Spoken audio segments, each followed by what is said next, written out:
Orissa disaster preparations day అని అదే చెప్పే కదా ఆయన ముఖ్యమంత్రి చేతుల ద్వారా ఇచ్చాడు. నవీన్ పట్నాయక్ గారు తర్వాత ముఖ్యమంత్రి 2 ఏళ్ల తర్వాత ఆ Orissa disaster major disaster super cyclone అప్పుడు ఎవరు లేరు. ఒక పక్క దీపావళి జరుగుతుంటే ఇక్కడంతా టపాసులు కాల్స్తుంటే నేను నా బృందం అంతా అక్కడ శవాలు కాల్చే చోట మేము ఉన్నాం. ఎందుకు లెక్క పెట్టాలి, ఎంతమంది చచ్చిపోయారు, ఎవరు చచ్చిపోయాడు, వాడి పేరేమిటి, వాడి పేరెంట్స్ ఎవరు, ఎవరికి తెలియపరచాలి. మేము చేసిన సేవది దివాళీ రోజున ఒరిస్సాలో అలాంటి సేవలు మేము చేస్తాం.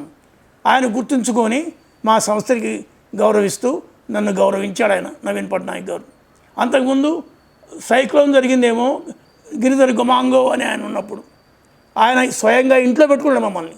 ఆయన ఇంట్లోంచి పనిచేశాడు ఆయన. వాళ్ళకి అది తప్పితే వేరే కమ్యూనికేషన్ లేదు. ఏ రోజు సైక్లోన్ హిట్ అయిందో మేము ముందుగానే రిపోర్ట్ చేసుకొని ఇక్కడి నుంచి ప్రైవేట్ కార్ పెట్టుకొని వెళ్ళారు అక్కడికి. ఆయన ఇంటి మీదే పడ్డాయి, ఇది మన చెట్లు అవి పడ్డాయి. వీళ్ళు సేఫ్గా రీచ్ అయ్యారు. అప్పుడు ఆయనకి ఢిల్లీతో కమ్యూనికేషన్ లేదు. నేను ఇంట్లో హైదరాబాద్లో ఉన్నా, ఒక చిన్న పిల్లవాడు మాట్లాడినట్టుగా మా నాతో ఆయన తెలుగు వచ్చు బాగా, తెలుగులో మాట్లాడాడు. సూరి గారు మీ అబ్బాయి వచ్చాడు, మా ఇంటి మీద పెట్టాడు, మీతో మాట్లాడుతాడు. నా భార్య ఎంపీగా ఢిల్లీలో ఉంది, ఆమెతో నాకు కాంటాక్ట్ లేదు, డిఫెన్స్ మినిస్టర్తో కాంటాక్ట్ లేదు, ప్రైమ్ మినిస్టర్తో కాంటాక్ట్ లేదు. భయపడకండి, మా మరదలు అక్కడే ఉంది, ఆమె దగ్గర ఎక్విప్మెంట్ ఉంది, మీ ఒరిస్సా భవన్లో పెడుతుంది, కాంటాక్ట్స్ని 2 అవర్స్లో అరేంజ్ చేశా. అదిరిపోయాడు. ఢిల్లీతో కాంటాక్ట్, ఇటు హైదరాబాద్తో కాంటాక్ట్ వచ్చింది. ఆ తర్వాత అప్పుడు ముఖ్యమంత్రి గారు చంద్రబాబు నాయుడు గారు ఉన్నాడు ఇక్కడ.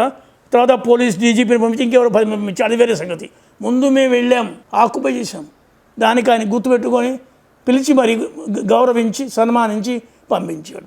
రాజీవ్ గాంధీ ఎడ్యుకేషనల్ సొసైటీస్ వాళ్ళు నన్ను పిలిచి కొంత క్యాషు కొంత అవార్డు ఇచ్చారు. వాళ్ళు ఇచ్చారు. 2015 రాజమండ్రిలో ఇచ్చారు.